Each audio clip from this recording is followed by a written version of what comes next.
We are going to talk about one of the most important concepts in Buddhism, which is called the Threefold Training. Tisikkha is a Pali word.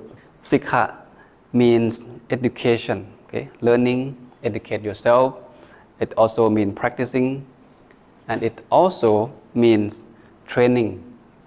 And that's the meaning of Tisikkha. To train ourselves, to develop ourselves, to learn about something, to make ourselves better.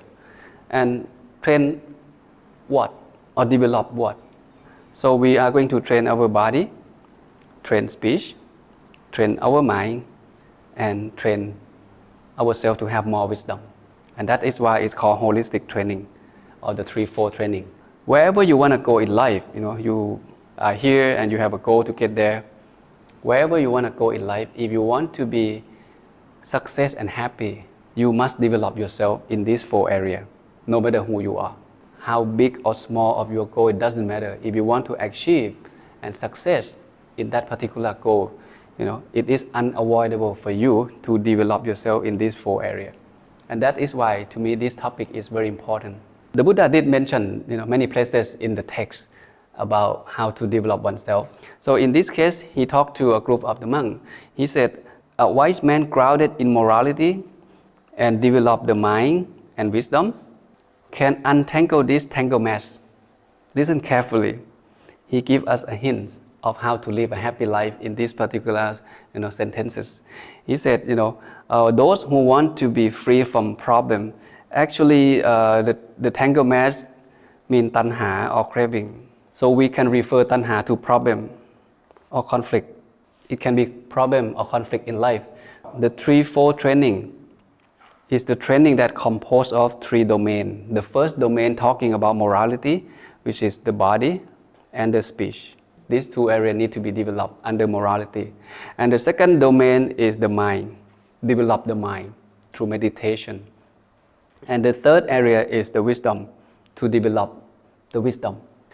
But before we go to each one of them, I'd like to make a note here first to give you a big picture of what Buddhism is all about and how the Threefold Training can help you develop yourself holistically.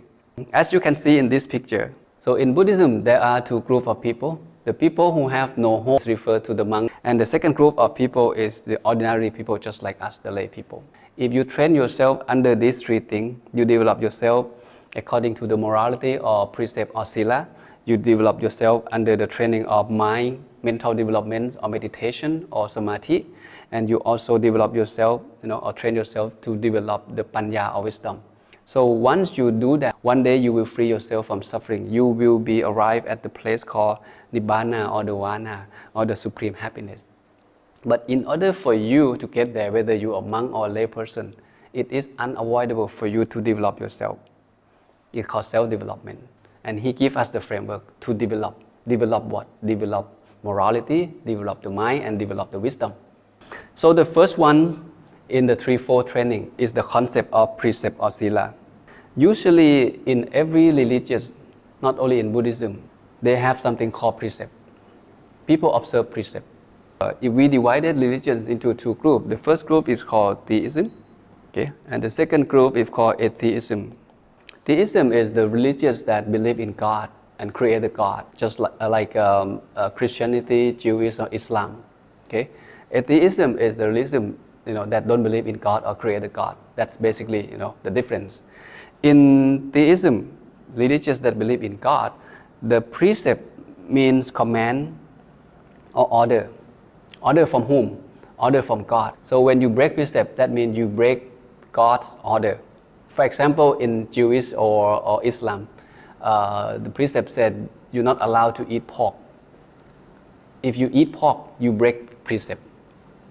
And why? Because God says so.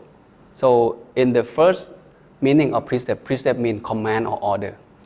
If you break that order, you break precept. And the second meaning of precept, precept means normal or being of such a nature. The precept doesn't belong to the religious founder. Okay? When you break precept, it doesn't mean you break the order of your religious founder. Normals mean nature of things. For example, A normal human being don't just go around and kill people and stealing stuff, and and that's the concept of breaking precept under this meaning. And here it is, the concept of morality is self-control. This is very important. If you understand the concept, okay, you can practice precept more effectively. Precept is about self-control. The Buddha once says, if one speaks or acts with an evil mind, suffering follow. But if one speaks and acts with good mind, happiness follow. Remember, precept only control speak and act. Okay, body and speech. Okay, bodily action and verbally action. That's the precept. Precept did not prevent the mind from thinking bad, but it helped prevent us to do bad things according to the body and to speech. If you look at the concept self-control, okay, self-control is very broad, it's vague. What is meant by self-control? How can I develop my morality or ethical conduct?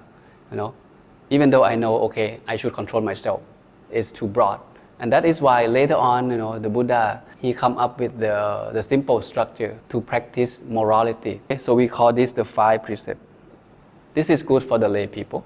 Okay? So in this particular session, we will focus on the Threefold Training for the lay people, not for the monk. We're not talking about higher morality, we're not talking about higher mind, and we're not talking about the higher wisdom. So we start off with the 5 precepts. So if one wants to develop oneself, okay, the ethical conduct, one needs to understand what it called 5 precepts. So let's take a look at each one of them. The first one is refrain from harming others. This is number 1. Don't harm others. Others include human, animal, all beings. You don't even have to kill it, but just don't harm people. That's the first one. This is called ethical conduct. People who are out there and harming people, that's not a good person. They are bad people. If you're out there and harming people, okay, you will be suffering because you have an evil mind. People will come and get you. You will be in a web of revenge. You have to be able to control yourself not to harm others, human and animal. Okay? And the second one is called refrain from taking what is not given, basically stealing stuff. If you're out there again, in the business of taking advantage of others, taking people's stuff, do you think that you will be happy? You may be rich, in a very short timing once you do that.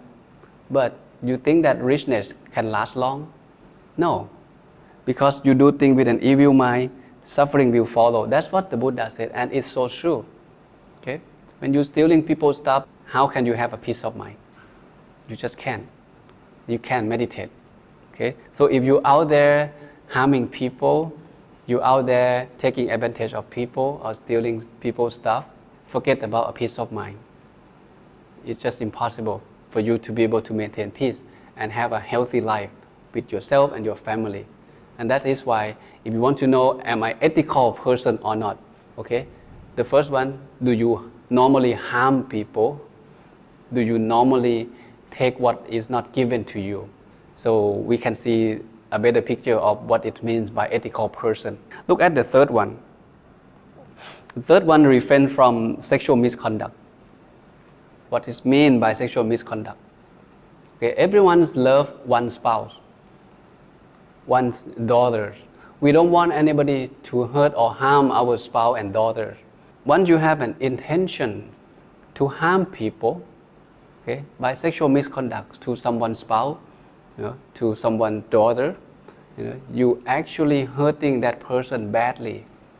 You yourself will not be happy if you have an affair with someone's spouse.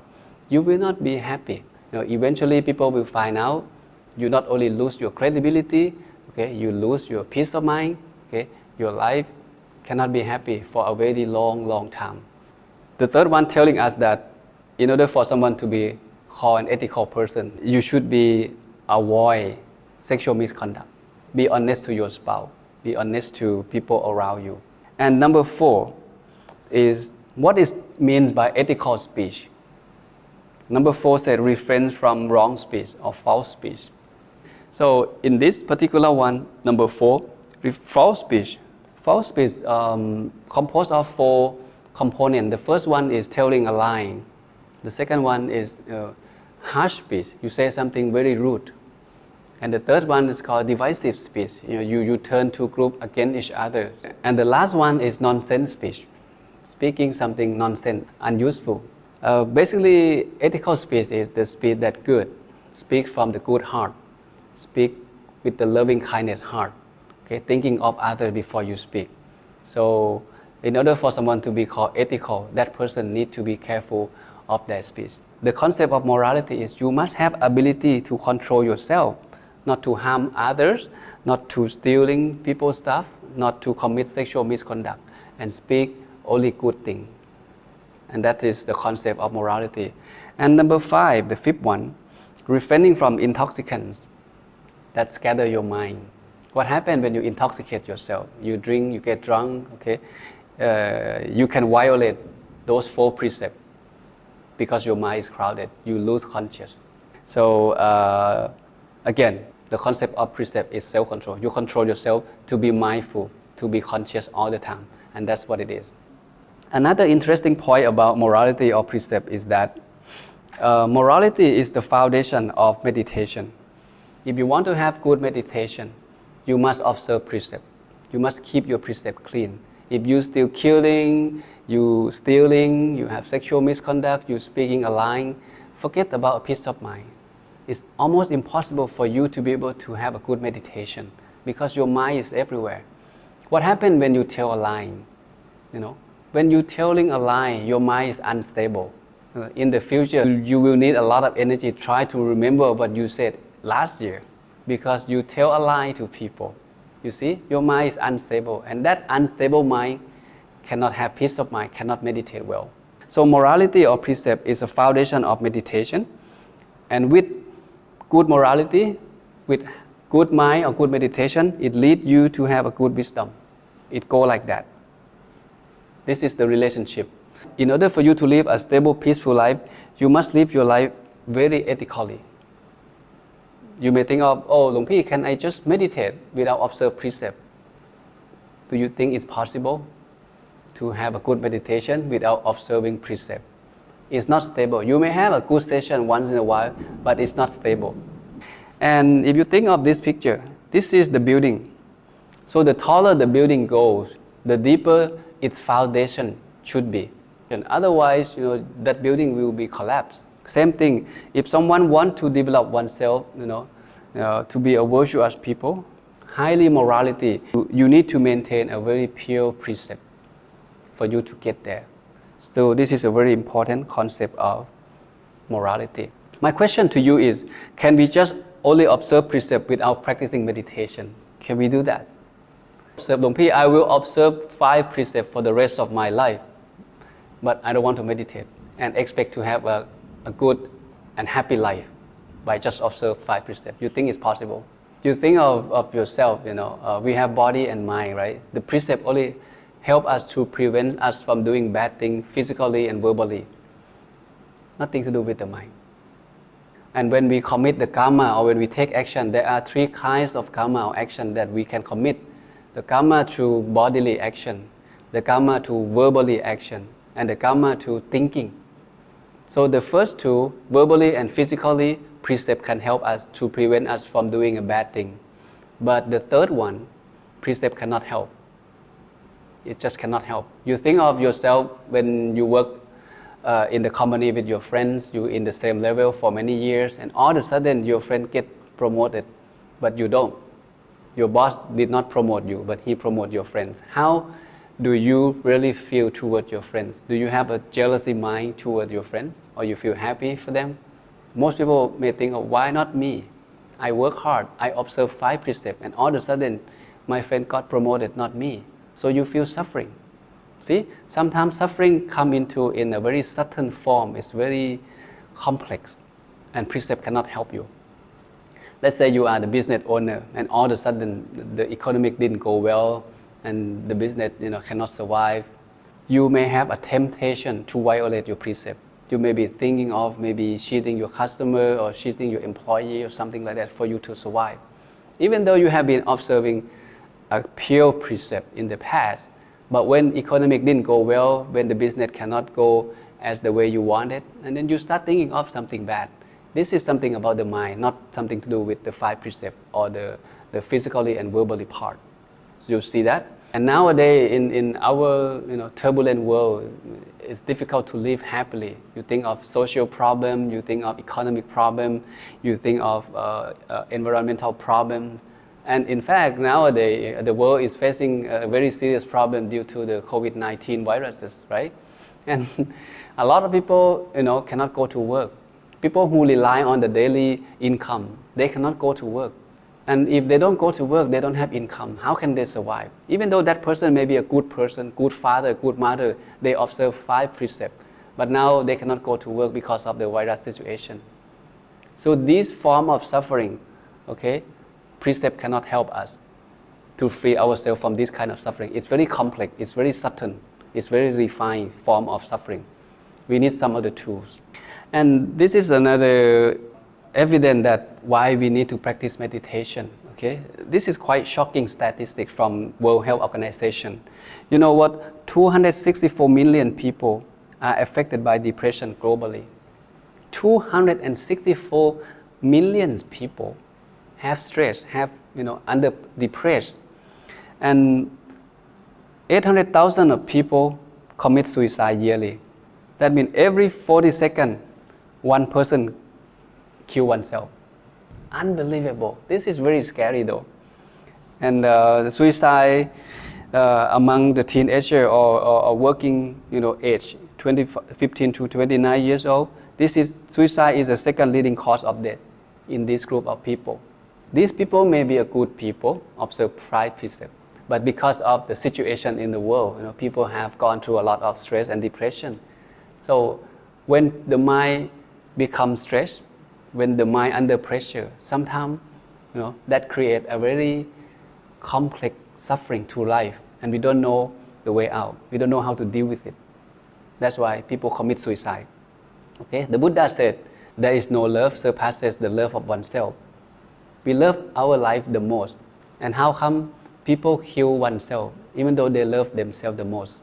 So that means that kind of suffering is very complex, and they don't know how to deal with it, so they decided to kill themselves.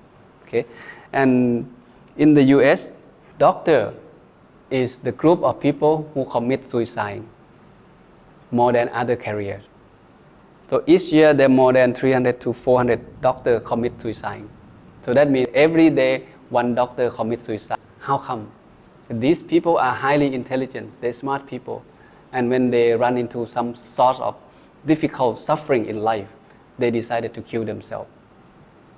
You see, observing precept is not enough. You need something else. That is why we need to develop ourselves mentally. And that is why meditation comes to play a big role to deal with this kind of problem. So meditation, I like you to look at meditation is the mental development process. It's the process. When the mind has gone through this kind of process, the mind will have a better quality. It's a way of cleansing the mind. You can look at it that way. If you think of the water, the water from the river, we cannot just directly drink it or use it. So we need something called a water filter. We put the dirty water into the water filter. This dirty water will be going through the process to purify itself through this machine, and eventually we get a cleaner water, a quality water that we can drink, water that we can use for cleaning, for cooking, for something else. Same thing with the mind. If the mind have gone to the right practice or the right training, the mind will have a better quality, or we can call it a healthy mind. How do you know that your mind is healthy? At least 4 things you can take a look. The first one, the healthy mind will be calm and still. Calm and still imply that the mind is at peace or happy, it's stable, it's peaceful. And the second quality of the mind is clear and bright. When the mind is clear and bright, you have a better understanding. You have a better judgment. You also have a better attitude. or better thinking, because your mind is clear. You understand things the way it is. And the third quality of the mind, the good mind, usually soft.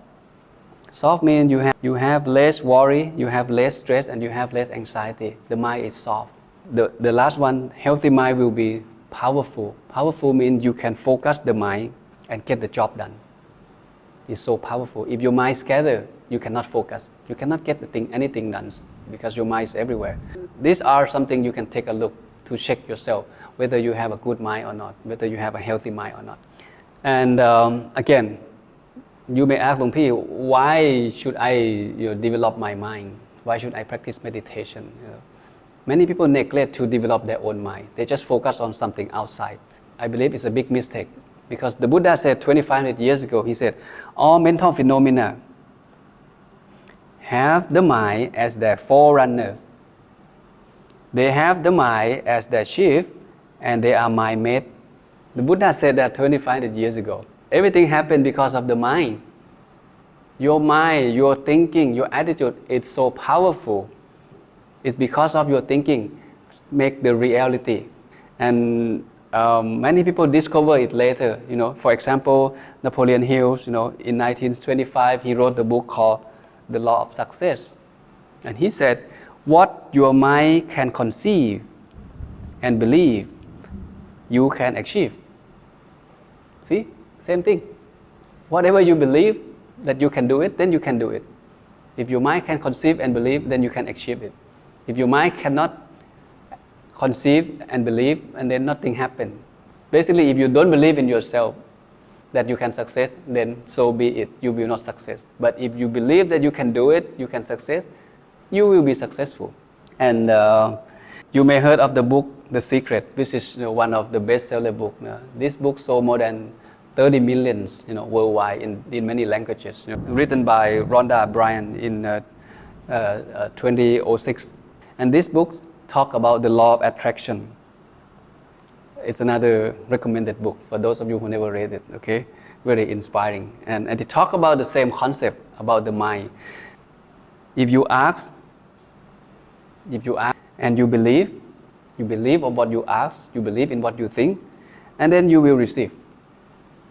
Three of these share a similar idea, that this is the power of human mind. So don't neglect your mind. Don't underestimate your mind. Negative mind produce negative result. Positive mind produce positive result. Okay, and that is why the mind need to be developed. If you want to be success and happy, you need to develop your mind. Not only you develop morality or cultivate the ethical conduct, you need to develop your own mind as well. The question is, Luang Pi, I don't have time to go to the temple. I don't have time to go on 14-day retreat. My life is so busy. I don't know what is samatha. I don't know what is vipassana. Can you give me a practical way of develop mindfulness and meditation in my daily life? And this is it. I think something that meditation is something that you already do it in your daily basis. If you don't have concentration or right concentration, how can you do the work? How can you drive? How can you eat? You just cannot, right? The thing is, many people now, they live their life like in an autopilot mode or semi-autopilot mode. We do things automatically.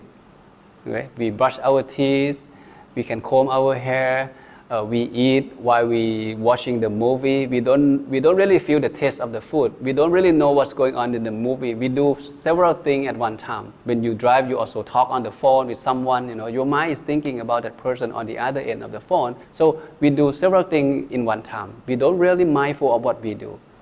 We can change that habit. This is how we can cultivate the habit of being mindful, the habit of being concentrate on something, on one thing at a time.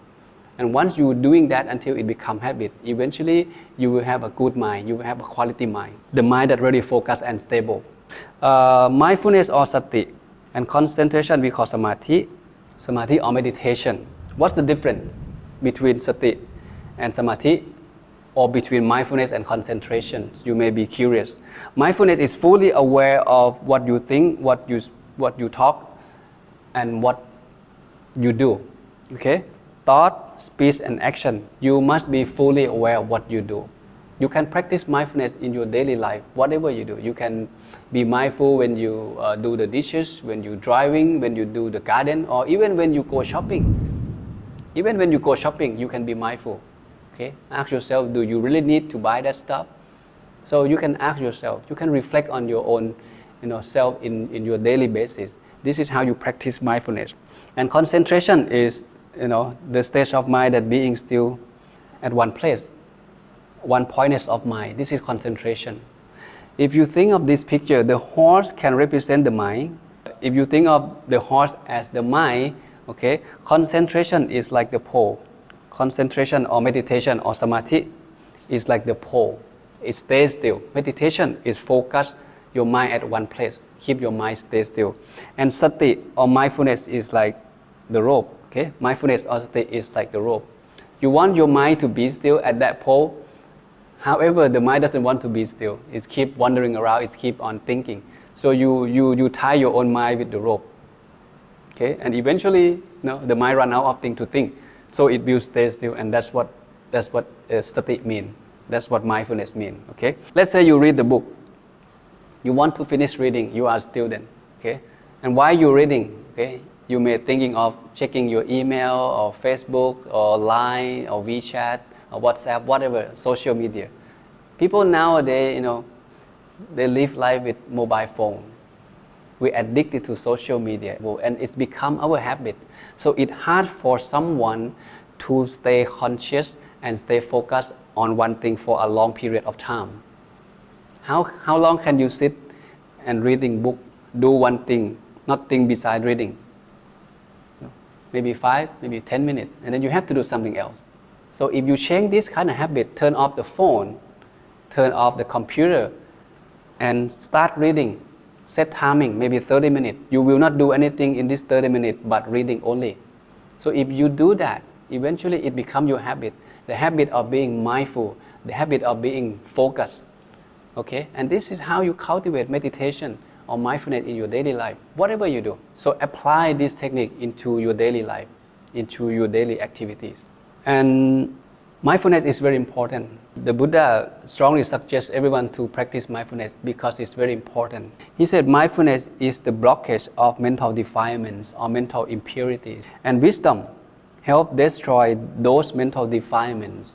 You can think of defilement as the problem in life, conflict, okay, unhappy situation. But when your mind is mindful, you have wisdom. Those conflict or problem cannot harm you. In this case, this gentleman, he is very mindful, okay, and he also have wisdom to deal with the problem. So whatever happened in life, I believe he can fix it. Okay, he don't have to commit suicide. And now we have come to the last domain of the Threefold Training, which is wisdom development. If you remember in the Noble Eightfold Path, when we talk about wisdom, the Noble Eightfold Path talk about two things. It talks about right understanding and right thinking.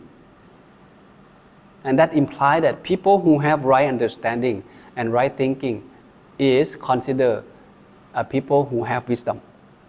So understand about what? Understand about everything. Understand about all phenomenon, or the true nature of things. And wisdom and intelligence is not the same. So intelligent people usually acquire and apply the knowledge very quickly. That's intelligent people, smart people. But people with wisdom, they rely on their ethical judgment and intuitive to solve the problem. They're also very reflective on utilizing life lesson and understand it very deeply. The question is, how can we develop wisdom? There are 3 ways to develop wisdom. The first one is called learn wisdom. Learn wisdom means you go out and acquire knowledge. You talk to people, you read books, you go to the seminar. And that's how you gain knowledge and wisdom. And the second one is called reflective wisdom. Reflective means when you learn something, you think about it, you ponder about it until you fully understand it. And this becomes your wisdom. And the third kind of wisdom, which is the highest wisdom in Buddhism, is called the wisdom for meditation. And this is the real wisdom, or panya, the wisdom that leads to liberation. So this learned wisdom You associate with the wise man, you listen to his teaching. Go find good teacher, listen to his talk, listen to his teaching. And once you learn from him, you think of what you learn. Critical reflection. You reflect, you think upon of what you learned from him, from those teachers. And the last one, practice diligently. Practice what? Put everything that you learn into practice, especially practice meditation to develop yourself to get the highest wisdom, the wisdom that leads you to the liberation. So in summary, we have learned the concept of the threefold trainings or the Tisikkha. Threefold training composed of three domains. The first domain is called morality.